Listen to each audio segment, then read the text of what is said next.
Hey, it's the Chief bonding with board games, and this is a preview of Lincoln, which is going to be a Kickstarter soon. But I almost don't feel like I should say preview. This is going to feel and even appear more like a review.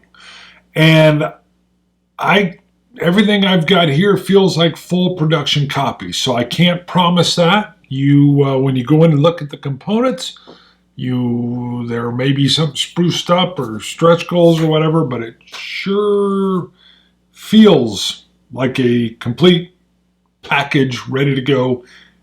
But I understand it's going to be on Kickstarter coming very soon, May 2018. So what is it?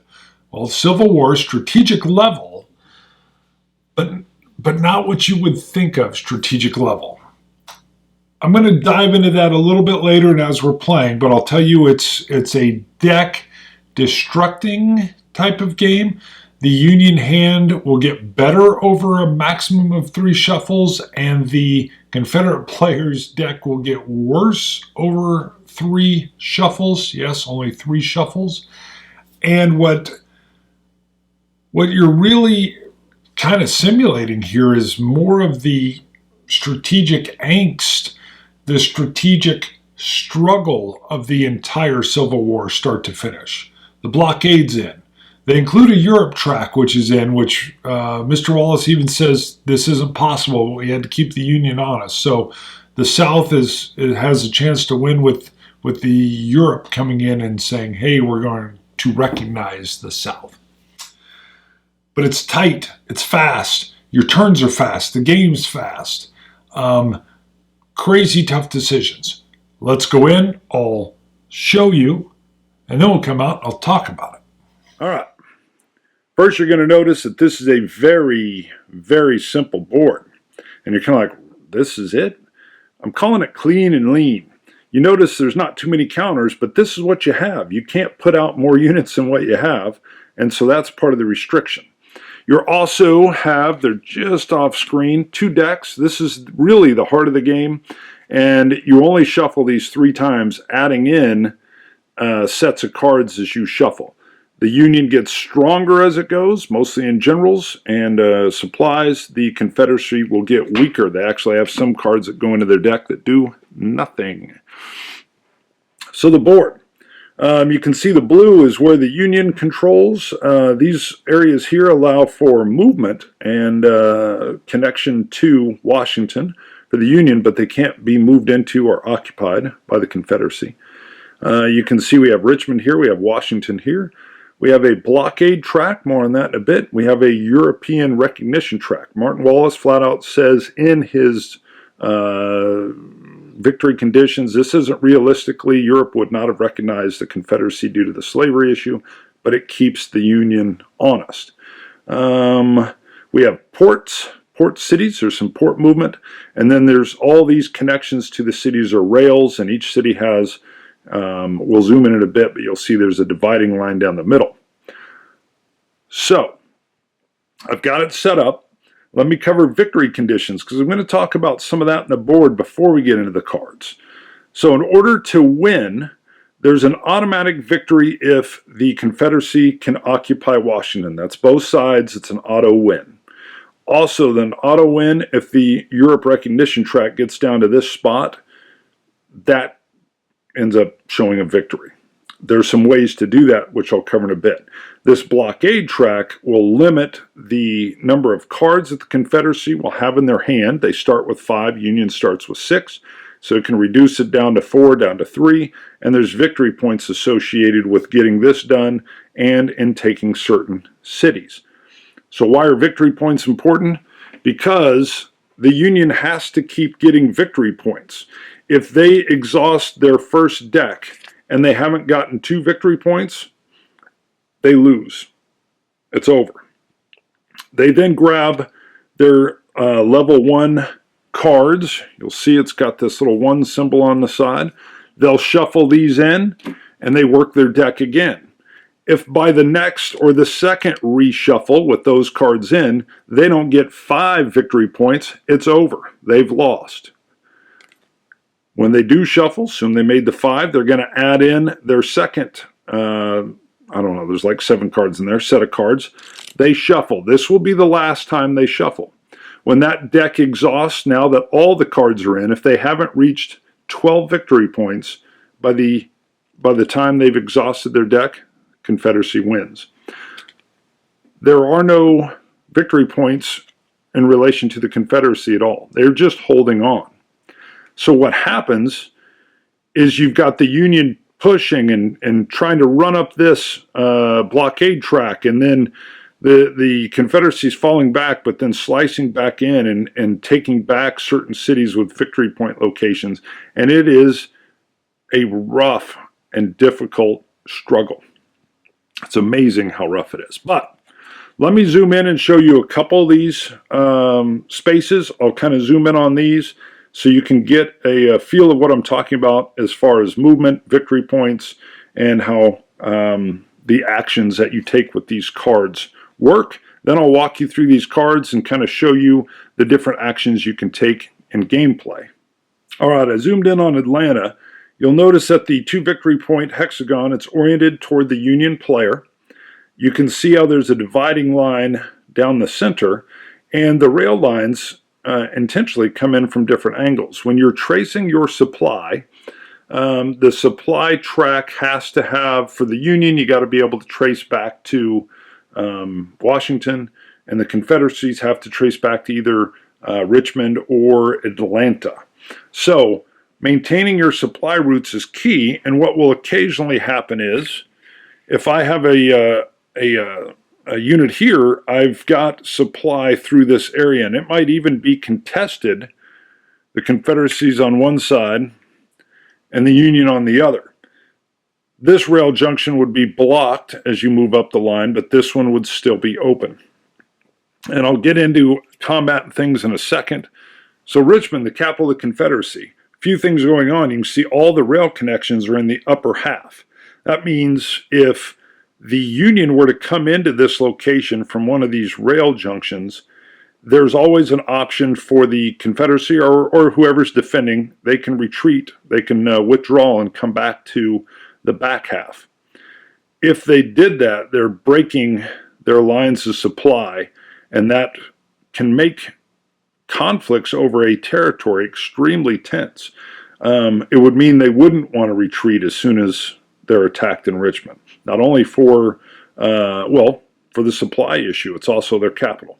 You'll also notice that in the Confederacy colors are +2, so there's a rail line coming in there and a rail line coming in here. This is a +2 to the combat value, which I will go in and show how fights work in a second. It's showing the difficulty that the Union's basically coming in and attacking a fixed location. You can see if you were to come in from the south, if I can get my finger to come on, there we go. There is, you'd have your locations if they're coming in here, but not from this location.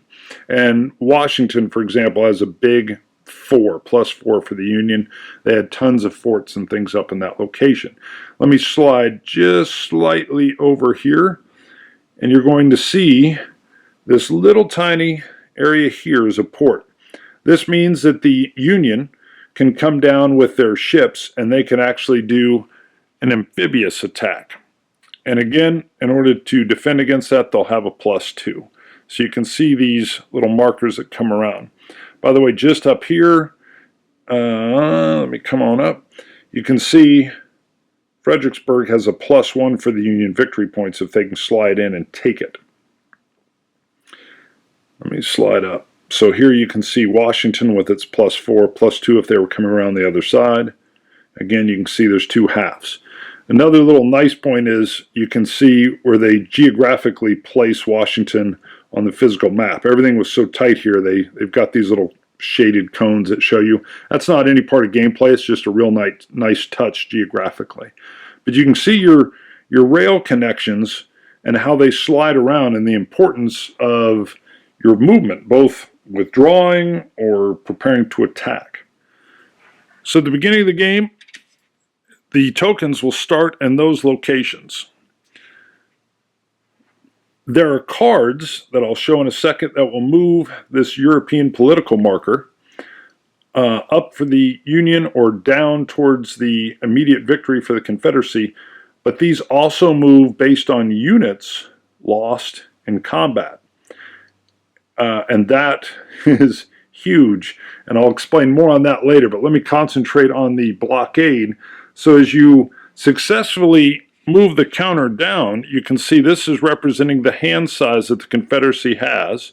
These are representing victory points that the Union picks up, and you can see this blockade starts to work better and better, and the Confederacy is actually getting less and less cards in their hand. The Union always has 6 cards that they're working off of. Confederacy starts with 5, shrinks to 4, and then down to 3, and you can see how important these victory points are. Remember, as you shuffle, you have to have 2 victory points at the end of the first shuffle, 5 at the end of the second, and 12 at the end of the game when that last third deck is exhausted. So you can see you've got to push this blockade track, historically accurate, but you also have to slide over and take key locations like Savannah. Okay, I'm going to walk you through kind of the anatomy of a card. So there's 3 parts to a card. You can see beautifully delineated with the line up here, and I'm going to cover those first. Then you have these little kind of breakouts over here, and let me see if I can set them up, and then I don't have one to show you that. All right, there can be multiple, up to 3 different locations that are like these little thumbnails that peel off on the side. And then the overall picture is going to show you whether or not there's special cards that have some free actions on them. So the ones that are just kind of like pencil drawings with the blue in it, it's real easy to tell there's no free actions here. I'm focusing either on the top portion of the card or these little thumbnails on the side. So the top portion is going to allow you to build the units, but generally you're going to have to burn not only the card, so it's gone, or destroy the card from your deck to build it. When I'm holding this out, because you'll see it doesn't have that symbol there, and I'm going to explain why. But you also have to pay to do the action of building said unit. So first, let's go with the simple one. I do not have to destroy this card, and it will not cost me anything to do. I can simply discard this as an action, and I can put one of my Union markers somewhere on the board that I control. It's in my control. It's as simple as that. The card is discarded face down into my pile. So I show my opponent, discard it. Now you'll see these are also unit builders, but these units are stronger. Right? Number 2 unit, number 3 unit. I will have to destroy this card. It's going to be gone forever, and I have to discard a card from my hand of 6 in order to play it. So I burn it, destroy it, and discard an extra card just to build a 2 unit, and then the same rule, I can put that number 2 unit in any area that I control. Same thing with the 3. This is going to be destroyed forever, but it's going to cost me 2. So I'm going to discard 2 cards and destroy this, remove it from my hand for the rest of the game. These will work exactly the same, but this is my blockade. So that is how I move the token down on the blockade, burn it, and add these cards, and discard these cards to get it done. And this is the politician that will move this track for me, for the Union player in this case, back up. The Confederacy player will have the exact same symbols, but it'll move it down for them. And again, you're burning the card and getting rid of it forever. One of the things that's very, very gritty and tough with this, let me see if there's one. This one shows very well. Yeah, let me show you these. All right, so these are actions, and this will show all of them. This allows me, this is the train, this little thumbnail. This allows, if I had played the card for that action instead of this building, I could move units. I can move all the units in an area to an adjacent area, or I could pick one unit from an area that's in supply and trace that supply, and it could move basically via rail multiple spaces, and it's a way to reinforce other areas. So that is movement, allows me to move my guys around on the map and be mobile. Well, if I burn this, I'm not going to see that again. I start to get limitations. This is my port attack. So this would allow me to come out of Washington. Sorry, it's not on map, but Washington's the only way I can do this, and it allows me to take one unit that I have in Washington, and I slide down and I can attack any of these coastal cities. So New Orleans could be hit, Savannah, and I always forget, Fort Monroe. It's the only way I'll be able to attack. So, and there's not a lot of these, but if I want to build the blockade, which I do, it's huge, I'm going to have to burn it and I'll never see it again. Now you're saying, what's the star? The star is leadership or great generals. The Union doesn't have a lot of great generals. Matter of fact, in the first deck, all they have are a few 4s. I can't remember the number off the top of my head. And the way these work is battles are real simple. It's the numbers on the unit. So if I had a number 2 unit up against a Confederacy number 1 unit, I would add that in. I add in the number of the general that's involved. I'll show you how this works in a bit. And then there's little modifiers that I'd show you depending if I'm attacking by rail. There's no dice roll. There's no randomizer. It's a straight up, hey, 1 loss, whatever. There are some cards that will give you little bonuses in defense or whatnot. But I hate to burn this because my opponent's like, yeah, build the blockade and lose a great general. And you're sitting there going, man, I really need this good general, but I really have to push the blockade. Tough decisions, yet extremely simple. Same thing with this 3. So that is the top portion of the card, and now I've showed you basically how these little thumbnails work as well to show you some cards with some free actions on them. So again, you can see all of these have build options, but again, if I do that, these are gone forever, and these things are phenomenal. So normally you only have two card actions you can take. So I could build this, and then I could play another card and do the port attack, and my turn would be over. However, you can always do extra free actions. So I could come in and play this card just for the action. It's free, it's not one of my 2, and I would get to draw 3 more cards off of my deck, giving more options, but also burning through my deck. I love paper money, so I'm not doing this. It's a great general, but I need to do this action. Now this isn't a free action. This one would cost me, so it would be one of my 2. And I could build 2 cards of my choice from my hand. That means building is this action. And I would get to build them without having to discard these extra cards. It allows me to kind of slow my deck burn down a little bit. I love the paper money. So if I'm sitting on a situation where I want to build these 2 and I don't want to discard, literally this would discard, if my hand of 6, they would be gone. I would build these 2 units and I would have discarded these. I could instead play my paper money as an action, one of my 2, build those 2 units, and I'm not tearing through or ripping through so many cards. Rail movement, it's not a free action. This is a regular, one of my 2 actions, and I can move 2 units to any location you are legally connected to. This is a swift way to work in pincer movements sometimes. As long as you can get there, I can move 2 units, same location or different locations, and have them come in. It keeps your opponent guessing. It's basically your maneuverability as it would imply, but you don't have enough of these and you don't want to burn them. And I'm going to pronounce it correct, cavalry. I got into a semantics deal where I called it cavalry, I think. I don't know what I said. All right, it's an action. Again, it's not free. You can also see this is actually from, this would be in the very first shuffle deck. It's a card 1, but it's Confederate player must randomly discard 2 cards. Can also be used to block a cavalry raid. You'll see their cavalry raid, I'm just going to say the cav raid. So you could block it, or you can hurt the Confederacy and make them discard. And then and this one's Judd was always using or ready to use this against me. High ground, it's a benefit. So this one's not actually played as an action.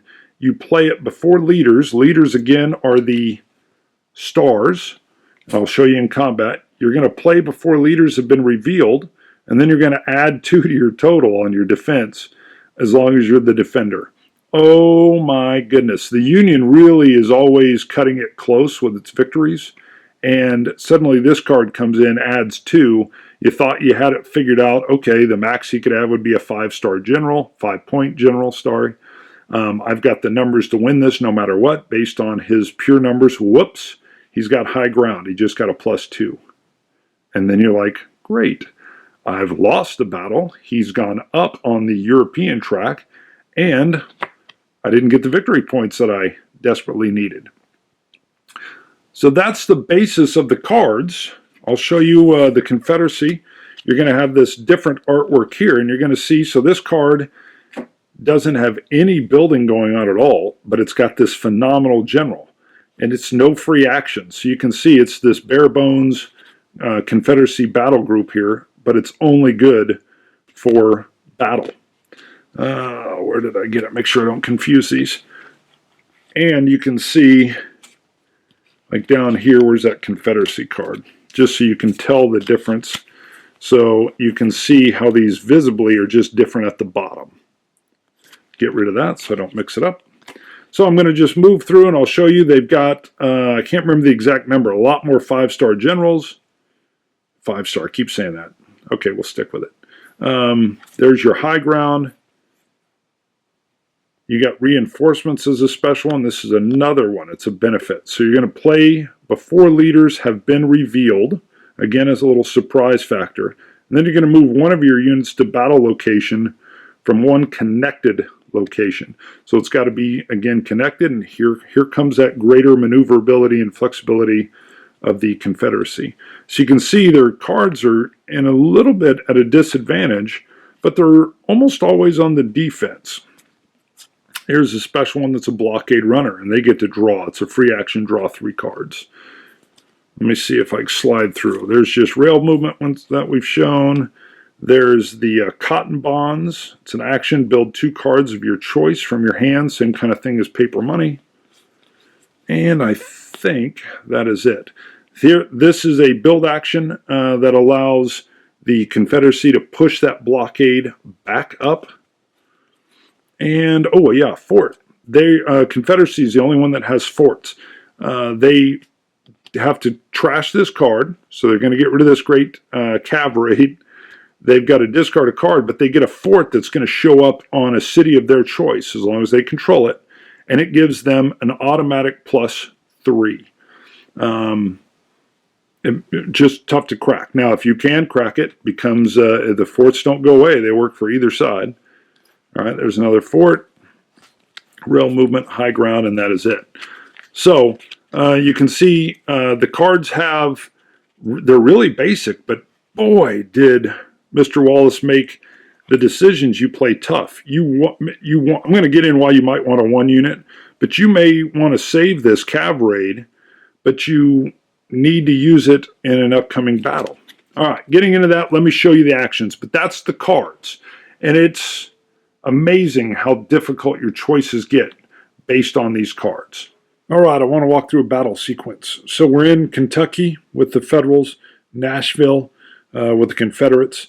It's the Union turn, and the first thing they want to do is with their hand of 6 cards, they want to do a movement, and they don't want to burn this 3, so let's just pretend they first burn the movement portion of this card. They discard it, which allows them to move their troops, all of their troops, into an adjacent area, which will initiate combat with these troops. So there is no dice, and what you're looking at right off the bat is the Federals have the numerical superiority, 6 against 5. You would check and see there is no rail modifier, kind of like what we have. You can't quite see it. I'll move it over on the map. You can see there's a rail modifier here if they were attacking into Fort Henry, Fort Donaldson, but there is none. So there's no modifier. And if it were to stand just like this, pure numbers, the the Federals would win. But as soon as the attack begins, the attacker, no matter who the attacker is, they must lay down a card that it can be a bluff and it could have nothing on it, or ideally, if they lay down one of these star or leadership cards, I like to call them generals, they will be able to add that number to their total. So I have some decisions to make right off the bat. As the attacker, I must lay it down. Again, I could go with a bluff and just lay this down. That doesn't seem to do me too good. I've only got them by one, and the defender has the option. They may lay down a card. So I'm going to assume that the Confederates are going to lay down a card. By the way, the Confederates have a lot better generals early on. So I'm very nervous. If I lay down a 1, that only puts me up by 2. Of course, I could lay down the 2, or I could be bold and go for the 4.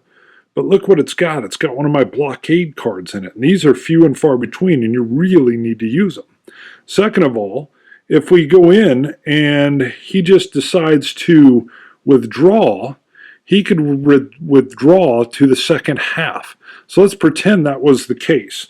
Let's say I'm nervous about that. I go ahead and decide, you know what, I'm going to lay in the 2. This is where it gets tricky. If the Confederacy comes in and lays down a card that's worth 5, they're going to win this fight. And I got to know that coming in. So do I burn my 4 to ensure the victory, and all the defender does is retreat back and give me half of the city, which means Nashville's still going to be contested, and I'm going to need to fight them again. I won't need to play another move card, but I'll need to fight them again in order to get them out of there. So you start having these real tough decisions on what cards you're going to get rid of. And are they going to fight you on this round, or are they going to withdraw? They might even withdraw out of the city. Maybe they don't have the 5 card, or maybe they just want to suck your cards out of your hand, your better generals, because they offer so many other things. The Confederates could also come in and play a card for an action, or a benefit in this case. Sorry, a benefit.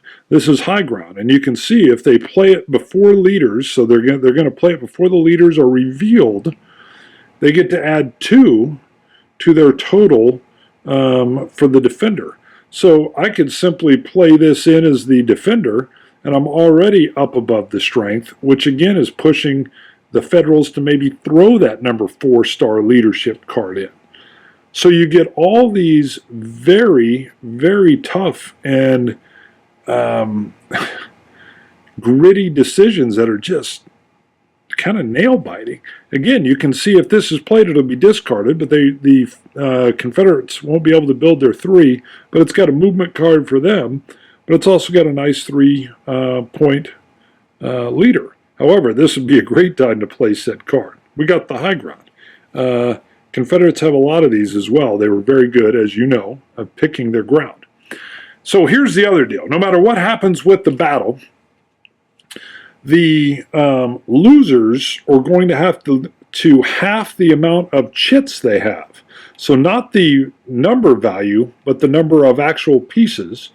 And the loser of a battle will half their number they will lose rounded up. Now in this case, it wouldn't hurt the Confederates at all. They're just going to lose, and they get to pick, but I'm sure they would pick their weaker unit. They're going to lose. Let's assume the Confederates lost.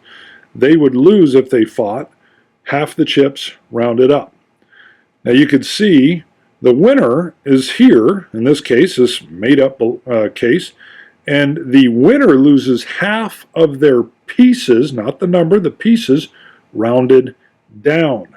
So they're only going to lose 1, and I'm sure they would pick their weaker unit to lose. Where you get into the very, very big problem is, let's say the Confederates had played higher ground and they played a pretty good leader and they ended up numerically superior to the Union, and the Union loses. Well, now they're going to lose half their pieces, rounded up, and they're going to lose half their pieces rounded down, and look what we've got. And again, these are very, very tough decisions and a very simple play set. Combat is dirt simple. There's no randomness here other than what's my opponent got in his hand. How many higher ground cards has he played? How many does he have? How many has he burned? And I'm no card counter. So the fog of war for me is huge. And the attacker, which often case is the Union, has to be extremely careful on the cards they're playing down for their leader points, because as they play these, they're just burning through their deck like nobody's business, and the defender gets to even decide if they're putting them out or not. And the attacker's already made that commitment. They must. So combat in here is just fabulous. I love it. And there's a caveat. However many physical pieces you lose as the loser of the battle, the other player gets to either move that Europe track up or down. I lost a jet on this. I had a whole bunch of pieces. I went in, I did the attack. He was able to turn it on me. I lost, I think, 3 pieces, and he moved that European track all the way down into instant victory, and I was stunned. I mean, he caught me off guard. He had a great maneuver, and then he had wonderful cards, and I, oddly, historically, I pretty much owned the initiative, and I got a little nervous. And I gave up the initiative, and he pounced. It was very north versus south-ish, and he outgeneraled me completely. So that's just a touch on combat. I mean, that really covers what it is. Simple, tough decisions. You got to really watch your card play, and nice. All right, we're back. You've seen it. It's, well, I'll just tell you what I thought. I don't know what you were thinking. When I first saw it, I thought the board's gorgeous, but it's sparse. There's not enough there. How can this be the strategic level Civil War game? But I know what Martin Wallace does with games, with Gettysburg, and, well, there's a whole bunch over there. I won't list them all out. A few acres, got to have a few acres. So I know what he does. And how he's able to take these Euro mechanics, which, other than the card element, I wouldn't say there's Euro mechanics in here, but he takes these mechanisms, these mechanics, and he abstracts. He abstracts the war game. There's a gift here. And what he imparts is less, for me, less war game, more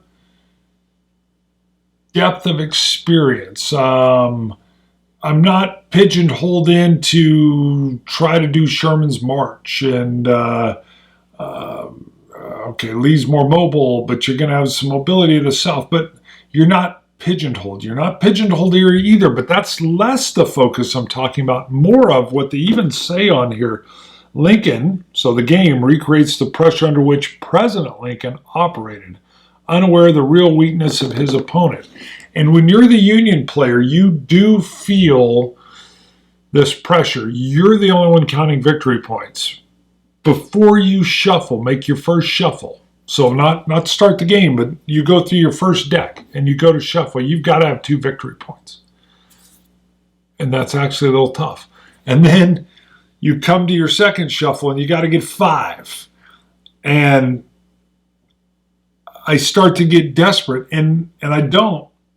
In my opinion, Union's playing the long game, but I get desperate, and I'm like, I got to get that. What do I get that? What if I push over here? But dang, he's strengthening over near Washington, and you can't let him take Washington or the game's over. There's automatic victory conditions. What if he pushes that Euro track? But I can't lose too many units, or that Europe track's going to push up there too. But my blockade's running pretty good. I got to really hit his deck.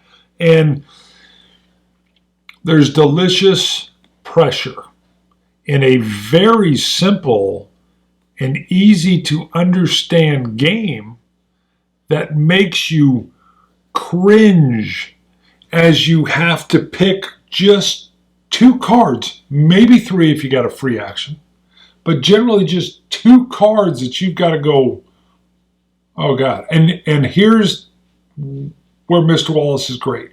I want to do so many more things than 2.